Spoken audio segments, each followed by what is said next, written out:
think in 2009, it's sort of like a nice sort of a bookended thing that you play the Whale, what was then Greystones Theatre, heading off to Glen Tilbrook from Squeeze to work with him in London.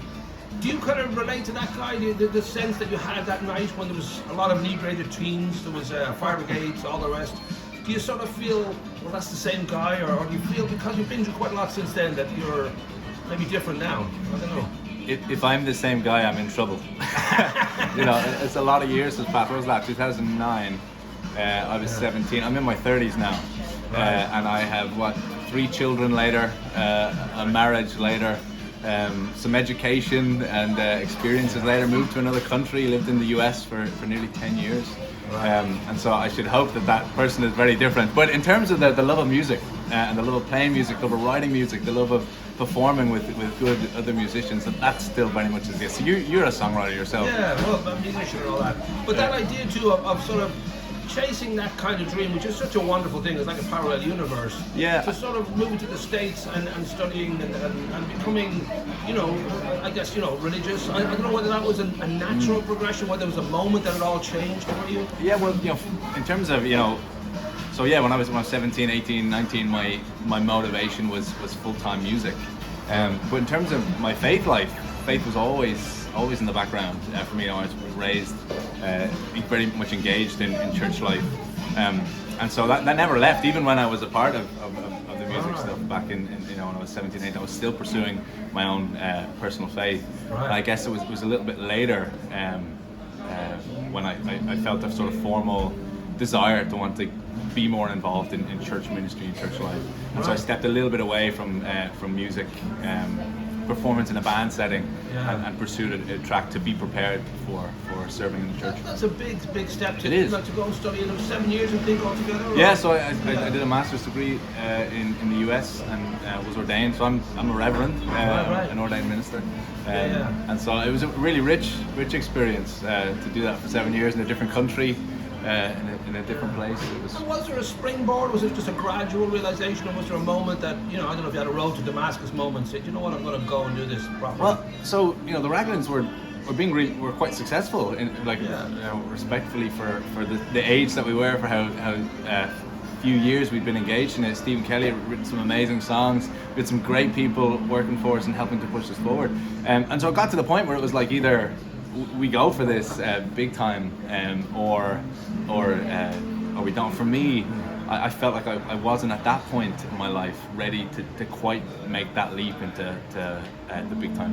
And of course, Steve made, you know, wonderful songs more, and developed the band more, and went on to in my opinion, do the big time. And credit to him. But for me, I felt more the desire to want to pursue serving the church.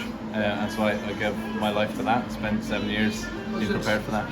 Since rock and roll, and really before, but certainly since rock and roll, that kind of division between the secular and the spiritual, and even with Aretha Franklin and people like that, but J.D. and Elvis and all that were very kind of brought up in very religious households. And so the kind of rebellion of we can actually have this other life as well. Has that ever been an issue for you? Because rock and roll and playing music has a certain there's a certain atmosphere for sure, a certain environment, you might say. And there was that times, but I don't think that's just unique to rock and roll. I think that you know, you can be working down the road and experience that. But in terms of, you talked about the secular and the sacred, and for me, you know, as I've gotten older, I think for me, they've become very much more integrated.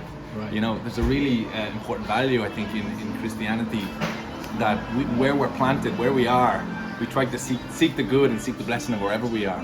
And so for me, I believe I have an ability to play music, and I believe music is this wonderful kind of communal thing, and getting musicians together to play together, to write songs together, to express things together is a really rich thing. And so no matter where I was, I always had that value. And so you know, bringing, in a sense, the sacred and the secular together for me are kind of it's become a much more natural web.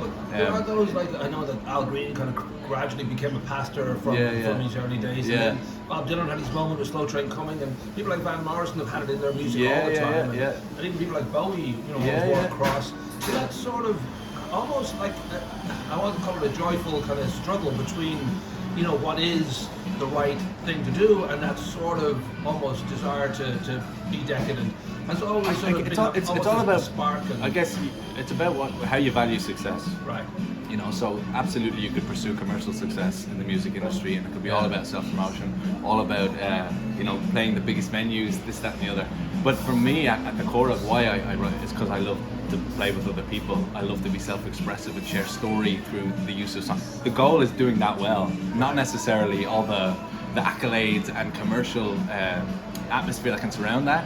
And so I think, you know, artists probably have to come to a point of, well, why am I doing this? What's the motivation for this? Is it because I want to tour the world and be successful, have lots of money? Yes. Or is it because I love music and I love connecting with people, and I love like you've played shows, you know, that there's something about that space that's really engaging and life-giving and an encouragement to the people who participate. And so I think there's something really rich about playing music and sharing that. But you've taken a very definite step back. You know, in April you had you released an EP for Vita House, and then you've been up with, you know, Elliot Crampton and Big Red. You're recording, and then you're planning an album.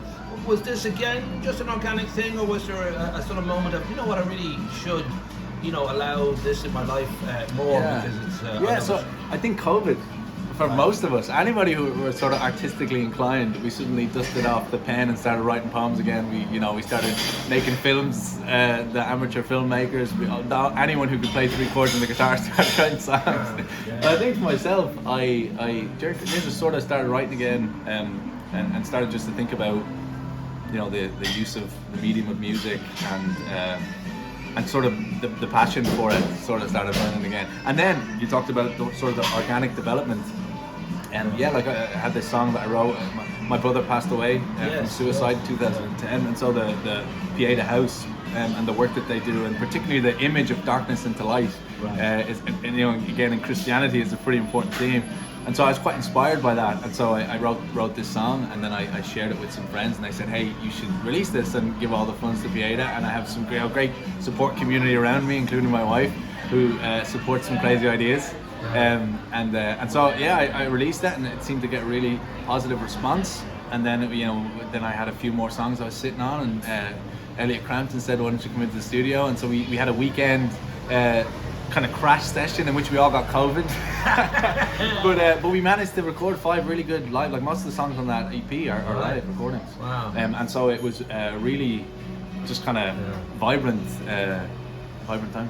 Yeah, I do know that for anybody who has that sort of blend, as I said, of, you know, God is in the mix, there, you know, you can end up being, you know, Van Morrison, or you can end up being Cliff Richard, or there's so many different ways to come at it. And I suppose that's a concern because, you know, Christian rock is very vibrant, but there's a kind of a smell that comes with it that you have to be into their religion to even like it.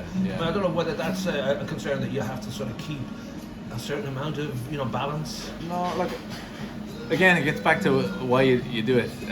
What's the motivation? What kind of guides your process? And, you know, if you're writing songs to appeal to everybody else, that's one set of values. Right. But if you're writing songs out of your own experience, your own journey, for me, an example, like faith is always going to be a part of that, because that's a part of my journey, that's a part of my story. Right. Now, how I choose to articulate that within music requires a degree of tact, to not want to push people away and be like, hey, you need to believe what I believe in order to appreciate my music. And I think, you know, I pastor a church, so I preach on Sundays, I facilitate worship, and so that's a very explicit space for faith formation. Right. Whereas I think my engagement through music is a lot.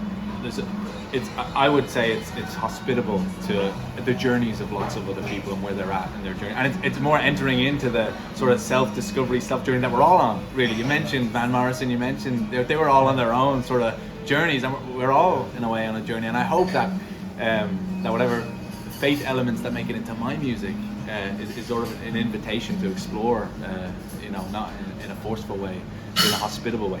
I suppose the wrap up would be just how the This Way show came together, because in a way it's a little bit of a bookend. Obviously there's lots more that's going to happen in your life, lots more music to make and all that, but it must feel a little bit like a homecoming and feel like a sense of a circle being completed. I think so. You know, I think when I was younger, I wasn't able, you mentioned the secular and the sacred. When I was younger, I don't know if I was able to hold the tension of faith and music as it was being lived and expressed then in tandem.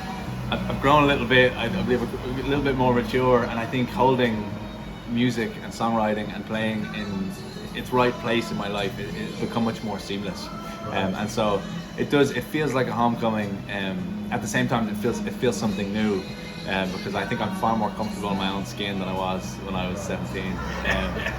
And so I think I've learned a bit, and I think the songs that I'm writing now and the kind of arrangement of music kind of articulates that a bit too. And there will be a prayer to Elvis on the night, because he is the one true. A prayer to Elvis, amen.